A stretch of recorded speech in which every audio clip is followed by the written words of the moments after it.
Radio H. Bueno, muy bien, pasaron 6 minutos de las 7 de la tarde, continuamos aquí en Palabra de Radio y en esta sección que tanto queremos, porque elegimos hablar con hombres y con mujeres que respetamos mucho, que admiramos mucho y que siempre nos es necesario escucharlos. Para esto, para que elijan una palabra en la que ellos encuentran que se sintetiza lo que hoy estamos viviendo y a partir de ahí que surja lo que surja. Tenemos en línea a una periodista que admiro mucho, que quiero mucho además, licenciada en Ciencias Políticas, por si faltaba algo, que fue directora de programación en Telefe junto con Claudio Villarroel, que fue codirectora artística de Teatro por la Identidad, recuerdan Teatro por la Identidad, perdón, Teatro por la Identidad, no, Televisión por la Identidad, que fue realmente extraordinario y que tanto tiene que ver y tuvo que ver con la lucha de abuelas. Conduce todos los mediodías junto a Claudio Villarroel detrás de lo que vemos en las 7:50 y además conducen en Crónica TV también detrás de lo que vemos. Es la queridísima Bernarda Llorente. Hola Berni, Fernando te saluda y Alex Arellano. ¿Cómo estás? Gracias por atendernos. Hola, ¿cómo están? Gran presentación. Fernando me daba un poquito de vergüenza, pero es la verdad. Sé que eres del cariño. ¿Qué querés si es la verdad? Lo hiciste vos todo esto. Bueno, Berni, Yo todos los días le quiero decir a la gente que todos los días escucho tu editorial en el programa de Víctor Hugo, la mejor editorial de la radio. Por lo menos en la mañana, a la tarde no escucho mucha radio.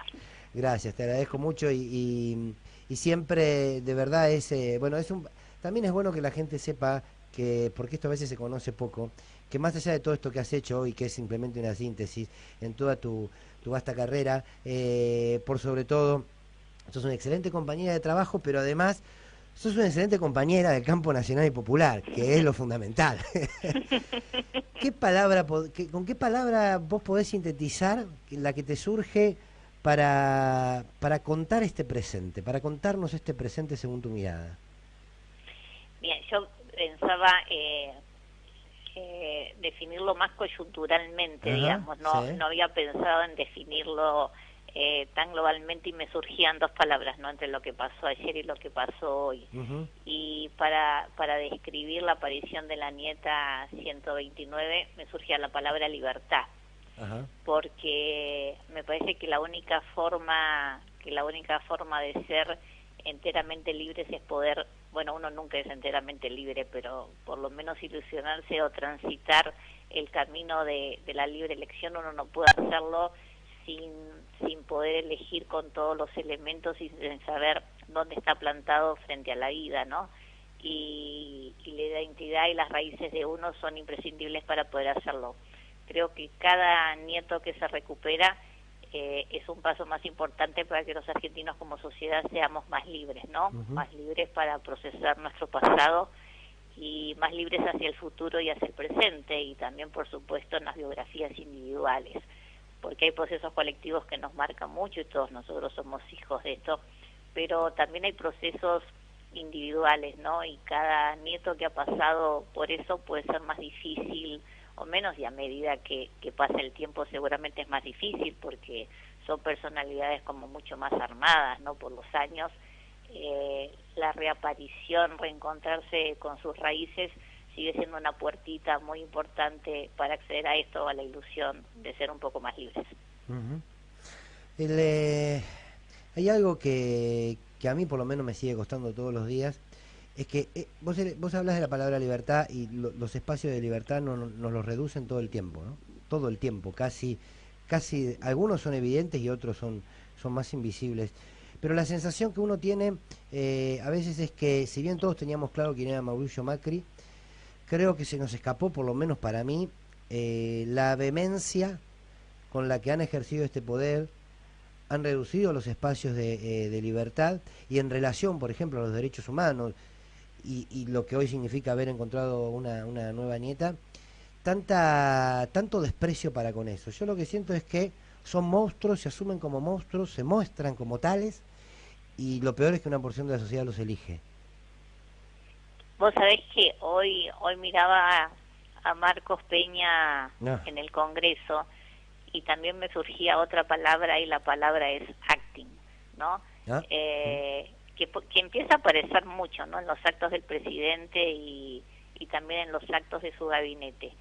y el acting tiene que ver no solo con que nos disfrazan todos los días la realidad y que nos mienten, sino también con un gobierno absolutamente descarnado, que no le importa ni el método ni la esencia con tal de llegar a sus objetivos, ¿no? Como contracara el acting de la verdad, de lo que veníamos hablando, y también en la construcción del miedo, ¿no?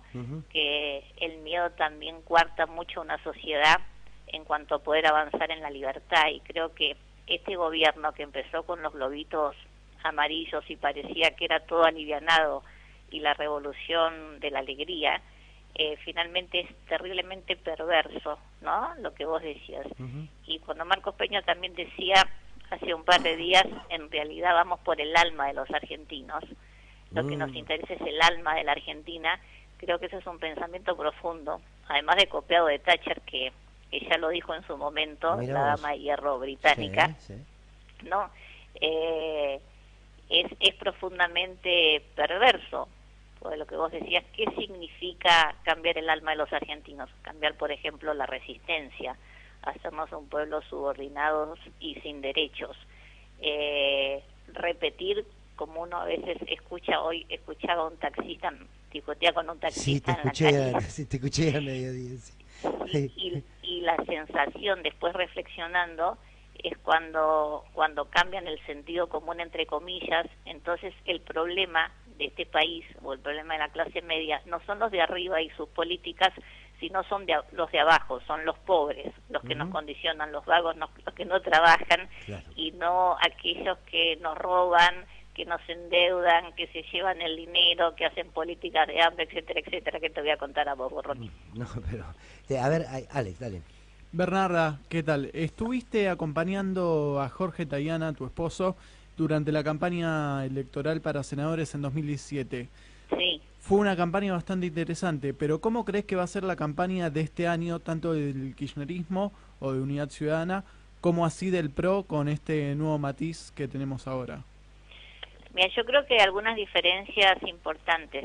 Me parece que, primero, el discurso que se tenía en el 17 acerca de la realidad era acertado en el pronóstico, y era cierto que esas eran las políticas que se estaban implementando, pero me parece que la gente aún no veía, o por lo menos algunos sectores, sobre todo algunos sectores de clase media, no veía directamente las consecuencias, porque obviamente algunas políticas económicas que aplicó este gobierno, las consecuencias se empezaron a ver en el mediano plazo, por ejemplo, hasta una masa grande de jubilados.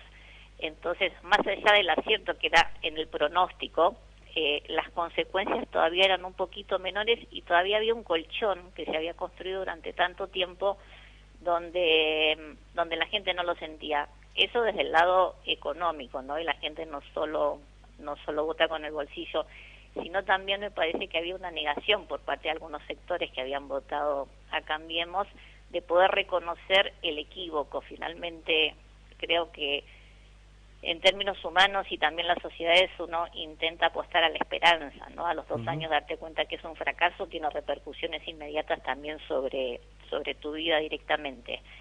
Y sí apareció en el 17 un elemento importante que espero que ahora se cuente en la campaña, que es cómo utiliza el gobierno la Big Data, ¿no? Los datos que tienen de todos los ciudadanos, y finalmente ellos tienen toda la base de datos desde el ANSES. ¿Puntualmente además, por aportantes truchos? ¿Cómo? ¿Puntualmente por aportantes truchos? No solo por aportantes truchos, que eso fue una de las cosas más visibles, no, creo que lo peor, y una de las cosas que explica la diferencia entre las PASO y las elecciones, y que ellos pudieron creer, fue una campaña absolutamente targeteada y direccionada, sabiendo las necesidades de cada lugar y finalmente las expectativas de la gente, ¿no? Actuando por un lado con la emocionalidad y por otro cubriendo determinadas necesidades, engañando, una vez más, pero diciendo, bueno, nosotros de acá en adelante todo lo que viene es bueno. Y pusieron mucha plata y trabajaron sectores por sectores, sobre todo en el Gran Buenos Aires y en los municipios donde Cambiemos tenía como mucha menos empatía. Creo que eso se va a multiplicar en esta campaña, han sofisticado la cantidad de información que tienen y van a trabajar mucho sobre el marketing. Yo la confianza que tengo, que me parece que a esta altura la realidad se impone sobre el marketing, porque la realidad es muchísimo más dura, ¿no? Y también la decepción, Claro. No solo en términos económicos, que es muy duro y mucha gente le está viviendo, sino también en términos de expectativa, ¿no? Y en términos de ahogamiento, de no poder proyectar un futuro. Creo, eso sí, y me parece importante para la campaña, que pese a todos los errores, bueno, errores no, pese a todas las consecuencias de este gobierno, no hay que creer que se caen por sí mismos, digamos. Me parece que hay que trabajar mucho. Y sí creo que hay un dato interesante, y estoy hablando demasiado, discúlpenme. No, te llamamos para eso, para que hables. Porque parezco una vitola, ¿viste? Voy. Hoy me asombró mucho la página, la tapa de Nación, y creo que no es menor. Y un poco es la sensación de los últimos días y la comida del CIPEC y demás, de que el Círculo Rojo está muy preocupado porque piensa que pierde las elecciones con Mauricio Macri, y es un candidato que están viendo cómo correrlo, ¿no? Hoy Nación, y creo que hay que estudiar ese título, dice Vidal, Rodríguez Larreta y ¿Lustó? No, es Vidal, Rodríguez Larreta y como el resto del gabinete están preocupados y quieren una política de precios cuidados. O sea, especialmente está sacado Macri como actor principal. Bueno, perdóname, para que el libre mercado, los defensores del libre mercado empiecen a pedirle al mercado control de precios, es porque están mal. Exacto. Y piensan que Macri es capaz de desvanecer la oportunidad que ellos tuvieron, lo que creyeron que tenían de transformar todo, ¿no? Esto de el alma de la Argentina y de los argentinos. Y me parece que no es menor el dato político del Círculo Rojo, que creo que sí empieza a sacarle la red a Macri, porque empiezan a pensar que los va a conducir al cadalso, digamos, al desastre en octubre. Te hago una última, y antes le cuento a los oyentes una infidencia, pero la cuento porque habla un poco de cómo todos nos vamos construyendo. Cuando yo tuve un proceso muy difícil para madurar la necesidad de la unidad del peronismo, ¿no? Yo cada vez que tengo una bronca, así, algo que no puedo resolver emocionalmente e intelectualmente sobre la unidad del peronismo, hablo con Bernarda Llorente. Es una especie de psicóloga política. ¿Cómo ves este proceso de unidad que es necesario? Yo siempre digo, es necesario a partir de nuestros propios errores, pero dejémoslo para otro contexto de la historia, hablar de eso. ¿Cómo ves este proceso de unidad? No te digo que haga futurismo, pero ¿qué elementos te parece que se han fortalecido en este proceso y qué todavía están pendientes? Me parece que hay mucha más conciencia en la gente que en la dirigencia de la unidad. Me parece que cualquier persona con una mínima proyección política sabe que sin unidad no se gana, que ese es el mejor escenario, para Cambiemos. Yo creo que pese a algunos sectores que intentan poner determinados límites, por ejemplo el límite de Cristina, lo cual es absurdo, pues más allá de que Cristina sea o no candidata, es una protagonista fundamental en el armado político y en la unidad. Yo creo que va a primar el sentido común, que lo principal hoy es decirle basta a Macri, porque 4 años más es la destrucción en serio. Y yo soy realmente optimista. Yo creo que después de Semana Santa tienen que haber definiciones en serio, porque los tiempos se van acortando.